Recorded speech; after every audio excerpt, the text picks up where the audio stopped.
Hey guys, welcome back to another episode here at Yellow Brick Cinema. We are going to talk about stress through relaxation.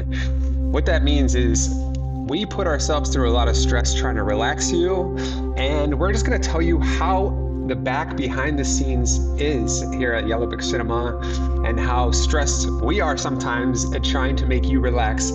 And who other better than Claire to describe this, because she is the queen of the algorithm and understands a lot of things. So I would love to just jump to you real quick and let you talk about how you find the tags. What is like the tags and titles for our videos and how they're discovered, and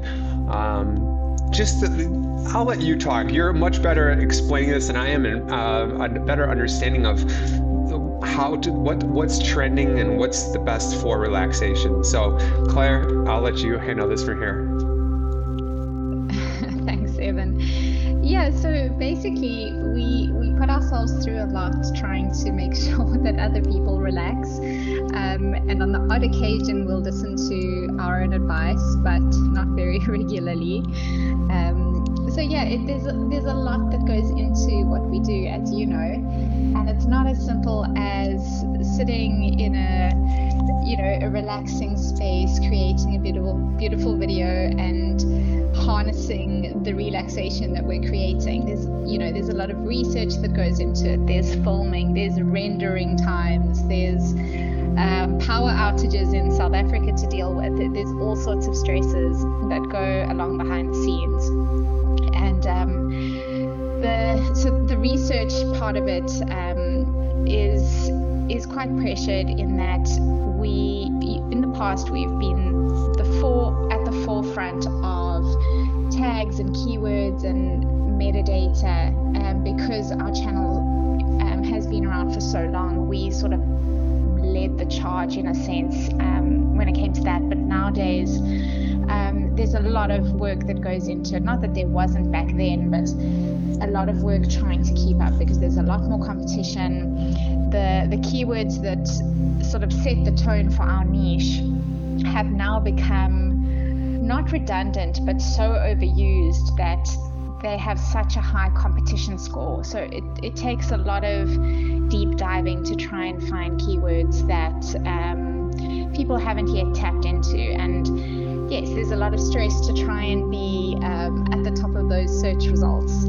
I know from your side, it's probably more, your stresses are more linked to rendering times and getting decent content out. I mean, we all dabble in the content, but yeah, we sort of made this amazing agreement that we were going to go out and film ourselves, and we all live in beautiful places, so why not? Let's get our own authentic footage. And it sounded really good at the time, and it is great, but I think there are a few things we overlooked, and the stresses involved in actually getting that footage. It's not as simple as, cool, I can go out on a work day and sit on the beach and get some footage. Would you agree? Have you experienced that, the stress linked to that? Yeah, okay. Yes, I'll have to tell a story here in a minute about that. But, when we decided to change our climate on what we're putting on YouTube, we went from the very traditional sense where we just had stock photographs, rendered slideshows, and just music playing in the background. That worked for so long. Same with our keywords. This was our bread and butter. We had keywords that were specifically tailored to our music, to the genre, to the artists, everything. And now we're seeing a big change in the scope of YouTube and what is needed and what's requested. So we're trying to constantly change and adapt to it, which inevitably causes a lot of stress. And this goes to filming new content. Now, YouTube has been seeing a lot of repetitive content. It seems like they knock your video or your channel for having repetitive content, or they if you have something that's on repeat or whatever it is, or if you're using other assets from websites that many people use, they most likely, we suspect that that's probably an algorithm thing, that they won't push that video because it's being seen multiple times on YouTube, and they're probably thinking, the algorithm is probably thinking that this is repetitive content, and why would we want to promote this unless it's a very trending video? So we've been trying to go out there and film new content, new locations, new everything by ourselves, and this kind of created a lot of stress for us. At first, we thought this was going to be great. As Claire mentioned, going out, we get to film on beaches and have fun, and what we realize is it's actually a lot harder because we're so consumed with the day-to-day workload. We have a lot of videos that we have to upload, a lot of stuff, we have a lot of duties, and there's Claire's a family, I don't. So there's other people on the team that do have families, and there's family time, and it's hard to get out. It's hard to leave the house. And I found, even when I had this time where I was like, oh, I got out of the house and I got to relax, I spent the past week on a beach, because I live near a beach, and I was like, I'm gonna get some footage. So I set my camera up, and then my whole time while I was filming, it was stressful because I couldn't sit by the area where I was filming because it was a nice area, and I was not like an allocated seating area. So I had to go across the resort and watch my camera from afar, thinking like, is someone going to move it because they think it's a lost camera? I didn't think it was going to get stolen, but I kind of had the anxiety. So it's like trying to get relaxing footage is not as calm as people think it is, but we're trying to provide that calmness. And I wish we could just sit in like a dome and put headphones on and play a single beat and, relax. But unfortunately, that's not the case. So we're working into it slowly. Yeah, and I think that the irony is that for a channel like ours, very few people care about what is showing on the video. Time and time again, when we put polls out or read our comments, people only care about our music, and rightly so.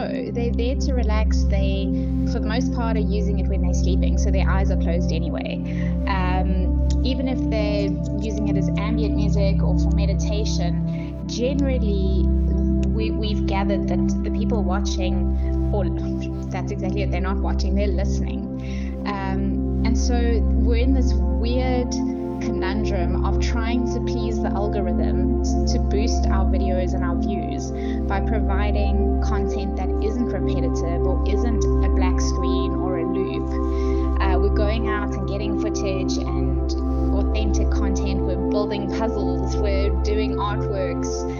We're traveling to get beach shots and forest shots. And the people that matter, the people who subscribe to our channel and subscribe to our videos, aren't there for that. They're there for the music. So it's really stressful trying to please the algorithm, knowing full well that that's not what pleases the audience. And that's a perfect point, because it is the most, so the stressful part about that is finding out that we're going out here and filming this, and we're providing the exact same video as before, with our slideshow videos. It's the exact same content. We don't talk amongst our over our videos. We just play music, so you get two experiences in one. You get the music side of it, and you get the visual side of it now. But what I still find is we have a higher view count on the slideshow ones that we provide, and it drives me crazy. I'm like, why? It's like so stressful because we want to provide like the best content. We don't want to disturb anything that people have been subscribing to YBC since the beginning. We don't want to change what it's the core of the channel, not at all. But we want to amplify it by giving you something to watch, a new area of the world to watch, new sites, new everything. And yet, it's almost like we get punished for it, and it's so stressful. I'm like, oh, whatever. It's almost like screw it. Let's just put a black screen up for 8 hours and see what, and it does better. And it's like, oh, geez, like what? It's like everything you do. You know what I find is it's ironic because out of all the videos that we ever post, surprisingly, the ones that we don't really care as too much about, we care about all of our videos, but the ones that we like, it's like a less effort that's being put into them, they always do better. And then the ones that we really put a lot of effort, we're like, oh yeah, I really finalized this one, and then it just bombs and we're like, what is going on? So I think maybe we should just care less. Is that a fair assessment? Yeah, I guess so. Yeah, it's a complicated one. We're in such a weird pocket of YouTube, and we can't please the algorithm and the people, it seems. So yeah, as hard as we try to go out and get all this authentic stuff, you're right, we probably shouldn't care as much. I mean, I went and got some panning footage. It was actually you who questioned a few weeks back if the gimbal I use can automatically pan, and I figured out that it can, Evan, which is amazing. Oh, that's nice. So I got such good panning footage, and took it off the memory card onto my laptop, uploaded it to the cloud, and 2 of the files aren't opening. And it's so frustrating and stressful because that was half a day, getting the footage, and now I have to sit and try and recover it. So you're probably right, we should probably care less, but it's just when you put in so much time and effort, it's disappointing, put it that way. Yeah, and people think that YouTube is like, oh, like they would look at a channel like ours or any other music channel and they'd be like, oh, that's all it takes is just putting some music and some background. No, it is. I mean, I'd go ahead and try. I mean, I'd love to see, we encourage you, if you want to make your own music and put it on YouTube, by all means.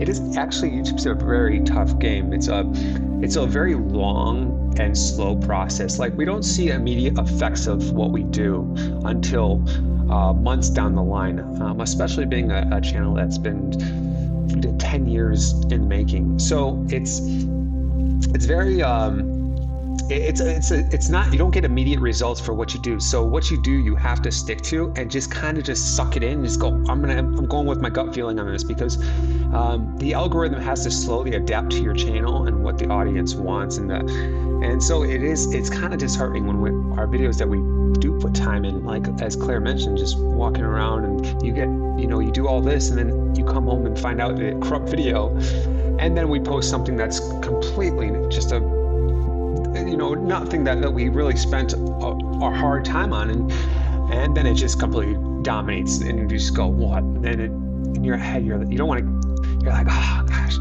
But I do find that 6 months ago, 8 months ago, or a year ago, it was much more stressful than it is now, just due to the fact that we had to always kind of understand what everyone else is doing on the music space.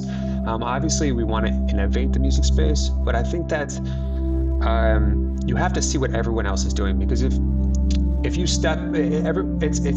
YouTube's a weird place where it's almost like a copycat game, and unfortunately, we want to do original stuff. We want to make stuff original, but it just seems that the audience doesn't bite onto that. And they say they will. They say a lot of audience says they want to, but we find that it doesn't naturally happen so quickly. So that's why we kind of had to step into a different realm when the algorithm changed, because we got a lot of communication through many channels that things have changed and they're not the same, and everyone kind of just scrambled at that point and did little things. Some people just kept to the same path, some are like us, we've amplified our channel, I'd like to say. We condensed our live streams and then we amplified our content output of like more quality video. Do you think that's a fair assessment to Claire? Yeah, I think that's you've put it perfectly. That's basically what we've had to do. And I think part of being a 10-year plus channel is that we've got people who come to us religiously for what we've been promising for 10 years. And that is a place where we're not going to bombard them with human interactions and insane visuals. We're there for, well, we're a utility channel, as we've discovered. It's basically, I need to sleep, go to YBC, find my favorite video or whatever, a new video, and press play. And it helps me get to sleep or meditate or relax, whatever the case is. And so because we've got 10 years of that as our track record and 10 years of subscribers who come to us for that, it's tricky now trying to manage continuing to please them and not changing too much. You know, we need to get on board with what the algorithm wants, and compete essentially with in our niche, which means upping the visuals. And it's difficult because a lot of people don't like change, and rightly so. They come to IBC because they know what they're going to get, and so it's difficult to change things but still please people who have who are loyal to us, and we want to be loyal back to them. But they don't necessarily like seeing that we're now doing podcasts, or they don't not necessarily don't like it, but they don't care that we're going on walking tours for 3 hours of our day and spending 20 hours rendering out an 8-hour video. So it's that delicate balance of trying to keep up with changing times, attract new audience members, but still please the people who made us what we are. Yeah, and that's the double-edged sword. And this is something, if you guys are planning on building a YouTube channel yourself, this is something that you have to. We've been in the game for a long time. I've ran many channels. Saw many channels, how they run, and everything like that. And what we find is, it's the double-edged sword part is, if we stop or if we change how our content looks like, if we change on what our trajectory is like, adding something that's different than our audience, what they're used to, we see a drop off in viewership because they want the traditional sense. But then the algorithm sees that we have a drop off in the video and they won't promote that video, so that video will have less views, ultimately putting us under our typical traffic wave for that video. And so when you're jumping into something new like that, it's so hard, because you have to get a video that will hopefully ride up to the algorithm, get some new viewers into it, and our new listeners into it, while maintaining your current listeners. So it's very stressful, because if you don't, then maybe your listeners might go to another channel. Maybe they'll get bored. They'll go, oh, I want a different experience. And your channel's still trying to cater to a small audience, while you want to capture a much larger one. So it's like, I die if I do, and I die if I don't. In a sense that, you have to constantly make changes, and subtle changes, but you have to still stick with your core and stay true to that, because that's what we are. We're a music channel. We're not a walking tour channel, but we would like to add the visuals. So people, if you want to see a different part of the world, I think it's great. So we're always kind of, we're not as stressful. I wouldn't say we're very stressed over here, but there are stressful times where we want to just really get the best video out to people, and it's hard. It really hard is, especially when there's like 3 million videos uploaded to YouTube every day. So we're competing against that, and so it's not the easiest thing in the world. Yeah, this whole session feels a bit, oh, woe is me, and I don't think either of us are intending for it to be like that at all. It's good, it's good to have competition, and it keeps us on our toes, and it keeps us sort of inventing and testing new things, which is great. And there is an element of fun to that, so that part of it is really cool. And slowly but surely, I think we are attracting people who enjoy what we're putting out.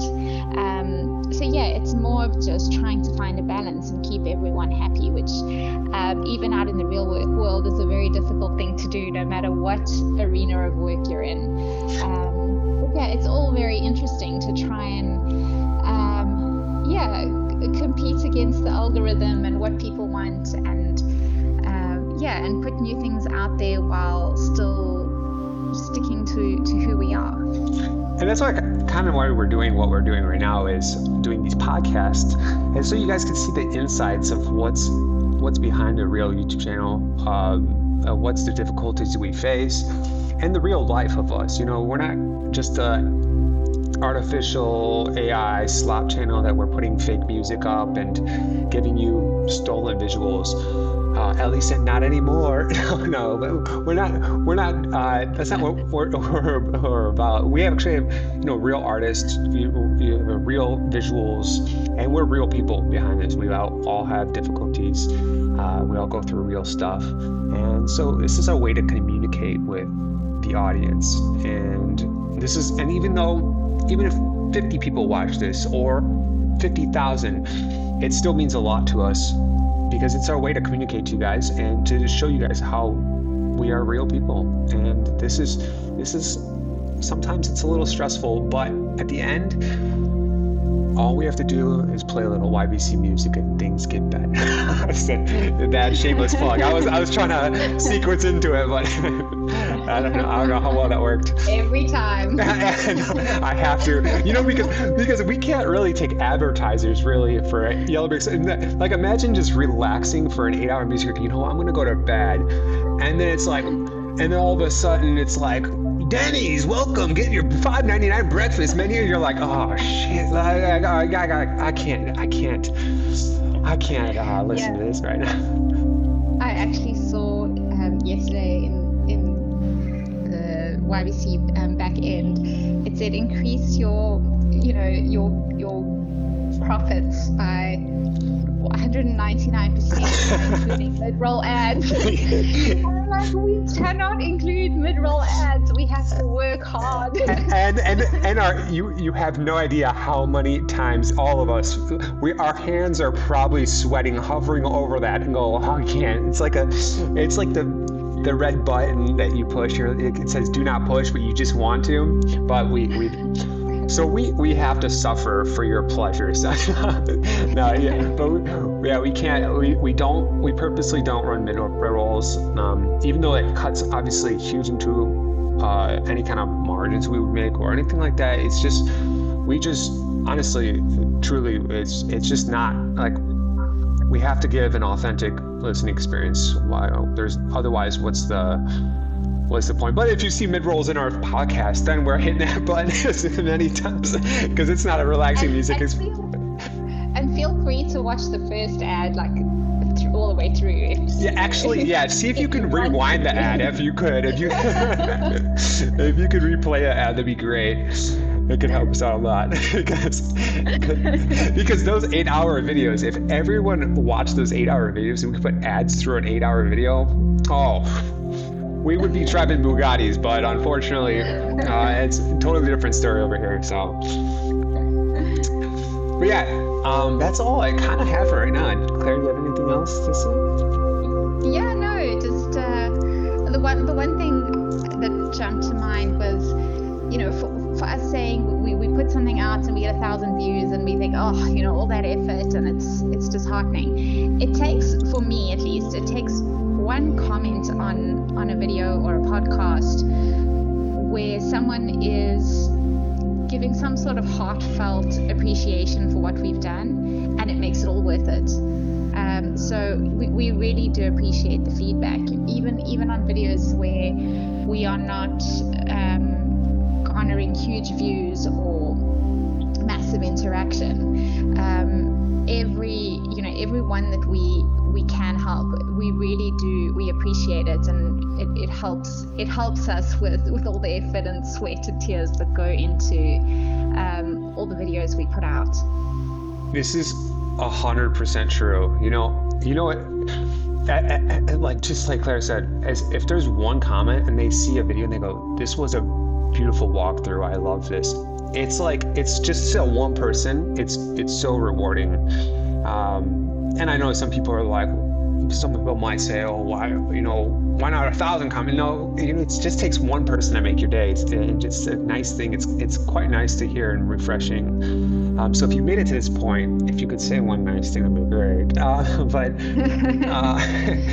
Yeah, it is super rewarding, and we like comments. So literally, we would love to just respond to any comments you have, or just drop a comment. It'd be nice. It's always good to engage. We're always down to engage with people and talk to our audience, respond to our audience, and also create videos based on the preferences that they want to see. We're willing to do anything at this moment. I'm just kidding. We want to make relaxing videos and beautiful videos for everyone to see. But yeah, thank you guys for listening to this. This is a short one, and especially thank you to Claire. She's like the second. She's like the main host at this point. She's like she's holding through every podcast. So a big shout out to her. Otherwise, I'm getting lonely here.